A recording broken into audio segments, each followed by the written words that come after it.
Hello guys, Shivam here. स्वागत है आपका हमारे चैनल कोडर शिव में। उम्मीद करता हूँ आप सब अच्छे होंगे। और आज का जो हमारा क्वेश्चन है वो है determine if two trees are identical. तो ये काफ़ी इजी लेवल का क्वेश्चन है। इसमें क्या है, हमें दो ट्री दिए हुए होंगे और हमें बताना होगा कि वो दोनों ट्री आइडेंटिकल हैं या नहीं है। तो यहाँ पे चलते हैं, इसकी अप्रोच बनाते हैं। तो सबसे पहले इसमें देख लो, हमें मान लो दो ट्री मिले और दोनों के दोनों नल हैं। अगर दोनों के दोनों नल हैं तो क्या वो आइडेंटिकल हैं? बिल्कुल आइडेंटिकल हैं, क्योंकि दोनों नल हैं तो वो आइडेंटिकल हैं। तो हम जब सबसे पहले कोड करने चलेंगे तो हम सबसे पहली लाइन यही लिख देंगे कि if R one equal to null and then R two equal to null. ठीक है, अगर दोनों नल हैं तो रिटर्न कर दो ट्रू। सिंपल, रिटर्न क्या कर दो? ट्रू। ठीक। अब देखो, अब क्या है, यहाँ पे हमें अगर दोनों नल नहीं है, ठीक है, तो एक ये भी केस हो सकता है कि एक नल है दूसरा नल नहीं है, उसका भी अभी अभी हम देख लेंगे। अगर मान लो दोनों नल नहीं है, ठीक है, तो हमें क्या मिलेगा? हमें जो रूट मिलेगा उसका उसके हम यहाँ पे दोनों में खड़े होंगे। ठीक है, तो हम क्या करेंगे, हमें कैसे पता लगाएं कि दोनों आइडेंटिकल हैं या नहीं है? तो हम R1 के डेटा को देखेंगे और R2 के डेटा को देखेंगे और कंपेयर करेंगे कि क्या दोनों इक्वल हैं। अगर इक्वल हैं तब तो आइडेंटिकल होगा, लेकिन अगर इक्वल नहीं है तो पक्का है कि ट्री आइडेंटिकल नहीं है। मान लो यही वैल्यू अगर हमें इक्वल ना मिली, इसका मतलब ये है कि हमारा ट्री आइडेंटिकल नहीं है। तो हम ये देखेंगे, मैं क्या लिखूंगा यहाँ पे, यहाँ पे मैं लिखूंगा इफ आर वन का डेटा नॉट इक्वल टू, अगर इक्वल नहीं है R2 के डेटा से, अगर इक्वल नहीं है तो सिंपल है कि वो आइडेंटिकल नहीं है, तो रिटर्न कर देगा फॉल्स। सिंपल। अगर दोनों इक्वल नहीं हैं तो रिटर्न कर देगा फॉल्स। सिंपल सी बात है। फिर इसके बाद क्या करेंगे? इसके बाद, अब ये तो हमें पता है, अगर आइडेंटिकल होते तो ये लाइन कभी एग्जीक्यूट ही नहीं होती। एग्जीक्यूट नहीं होती तो हम अगली लाइन में पहुंच जाते। तो अगली लाइन में अब हम क्या करें ऐसा? तो इसका मतलब ये है कि ये दोनों आइडेंटिकल हैं। अगर ये लाइन एग्जीक्यूट नहीं हुई, इसका मतलब ये है कि दोनों आइडेंटिकल हैं। तो अब क्या करें? तो अब हम क्या करेंगे, R1 के लेफ्ट में जाएंगे और R2 के लेफ्ट में जाएंगे। ठीक है, R1 के लेफ्ट में जाएंगे और R2 के लेफ्ट में जाएंगे। R1 के लेफ्ट में और R2 के लेफ्ट में। और इसी तरीके से हम इस वैल्यू को भी कंपेयर कर लेंगे, सेम तरीका लगा के। ऐसे घुसेंगे, सेम तरीका लगा के इसको भी कंपेयर कर लेंगे। फिर इधर का कंपेयर करेंगे और साथ साथ में हम इधर का भी कंपेयर करेंगे। हम इधर का भी कंपेयर कर लेंगे कि R1 के राइट की वैल्यू और R2 के राइट की वैल्यू को भी कंपेयर कर लो। दोनों कंडीशन में साथ में ही लगा लूंगा कि R1 का लेफ्ट भी चेक कर लो, R2 का लेफ्ट, और साथ में R1 का राइट और R2 का राइट चेक कर लो कि आइडेंटिकल है या नहीं। तो हम देखो, यहाँ पे थोड़ा हो सकता है कंफ्यूजन हो रही हो। मैं यहाँ पे क्या करूंगा, मैं सीधे इस स्टेटमेंट में लिख दूंगा रिटर्न। क्या रिटर्न करना है? जो हमारा यहाँ पे फंक्शन बना होगा, मान लो ये हमारा जो फंक्शन था, मान लो इसकी फंक्शन जो हमारा कॉल हो रहा था, ये चेक करने के लिए चेक आइडेंटिकल फंक्शन था। यहाँ पे स्पेस नहीं चेक आइडेंटिकल नाम का फंक्शन था। ठीक है, चेक आइडेंटिकल, और इसमें हम R1 पास किए थे और R2 पास किए थे। अभी ये मैं डमी कोड लिख रहा हूँ सिर्फ। ठीक है, और इसके अंदर ये हमारा सारा काम हो रहा था। ठीक है, मान लो इसके अंदर हो रहा था, तो मैं क्या क्या यहाँ पे रिटर्न करूंगा? सिंपल सी बात है, यहाँ पे मैं अब क्या रिटर्न करूंगा? ये कंडीशन देखो, ये वाली कंडीशन हमारी रन नहीं हुई। इसका मतलब अब हम लेफ्ट लेफ्ट और दोनों के राइट राइट को कॉल करेंगे। ठीक है, तो देखो कैसे करेंगे। यहाँ पे मैं क्या करूंगा, जो हमारा वही है, चेक चेक आइडेंटिकल, और यहाँ पे मैं R1 के लेफ्ट का डेटा और R2 के लेफ्ट का डेटा पास कर दूंगा कि दोनों को कंपेयर करके लाओ।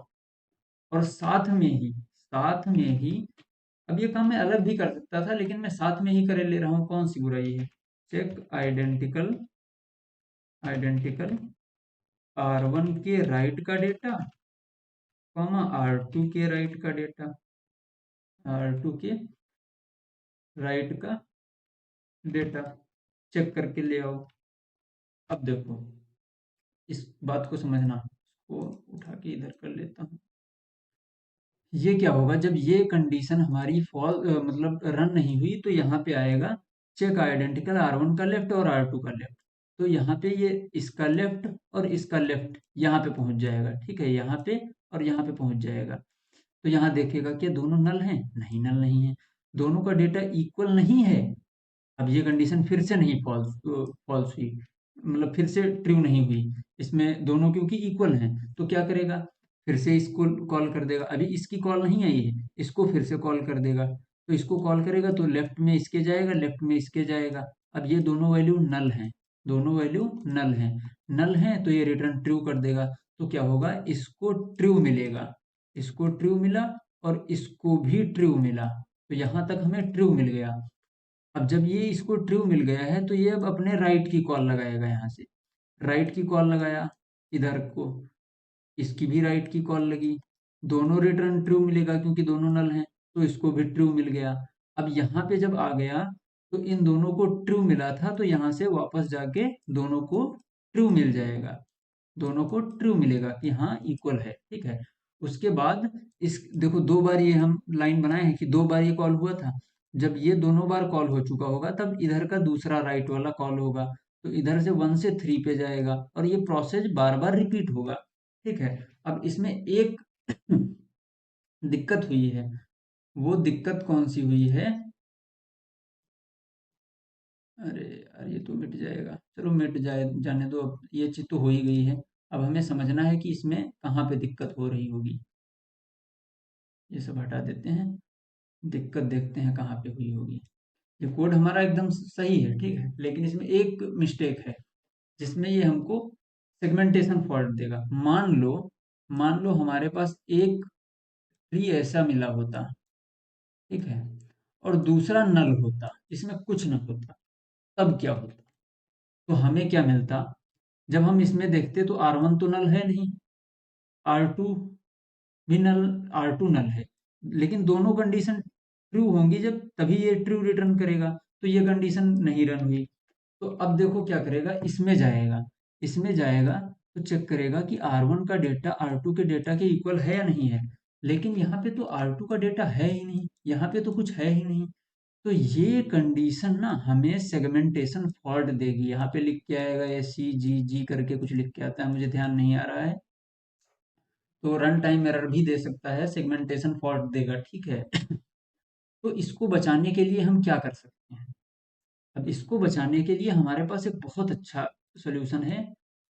हम क्या करेंगे, या इस कंडीशन में जाने ही नहीं देंगे, हम क्या कर देंगे, इसके पहले ही लगा देंगे कि अब देखो, हमें एक चीज तो पता है कि दोनों नल नहीं है। यहाँ इसको अगर पार कर गया है, इसमें नहीं गया है, इसका मतलब दोनों नल नहीं है, लेकिन कोई एक नल है, ये हमको पता चल जाएगा कि कोई एक नल है। तो अब वो नल है, तो देखो हम यहाँ पे लिखेंगे इफ R1 इक्वल टू नल और R2 इक्वल टू नल, तो रिटर्न कर दो फॉल्स। हाँ, अब देखो इस लाइन का क्या मतलब है। अब देखो यहाँ पे पता है कि दोनों नल नहीं है, लेकिन कोई एक नल है, तो यहाँ चेक करेगा R1 नल है, R1 नल नहीं है, R2 नल है, हाँ R2 नल है, ये फॉल्स और ये ट्रू, एक ट्रू हो गया। तो इससे हमें ये पता चल जाएगा कि कोई एक नल है, वो कौन सा है, तो हमें रिटर्न कर देगा फॉल्स, हमें वो सेगमेंटेशन फॉल्ट से बचा लेगा, तो हमें ये रिटर्न कर देगा फॉल्स, ठीक है। बस इसमें ये थोड़ा सा दिक्कत थी। तो बस यही कोड है हमारा, इसी को हम चल के वहां पे लिख देते हैं, कॉपी कर ले यहीं से, तो यहीं पे लिख लेते हैं। सबसे पहले इसमें इज आइडेंटिकल फंक्शन है, बस हमें ये ध्यान रखना होगा। सबसे पहले यहाँ पे हम चेक करेंगे if R1 equal to null and R2 equal to null, तो रिटर्न ट्रू, ठीक है। उसके बाद if R1 equal to null and और लगेगा यहाँ पे, और R2 इक्वल टू नल, ठीक है, नल, तो रिटर्न फॉल्स, फॉल्स रिटर्न होगा, यहाँ पे रिटर्न की स्पेलिंग गलत हो गई है, रिटर्न फॉल्स। उसके बाद इफ R1 का data not equal to R2 का डेटा, तो रिटर्न रिटर्न फॉल्स। ठीक है, और फिर वही चीज़ मैं लिख लिया हूँ पूरी।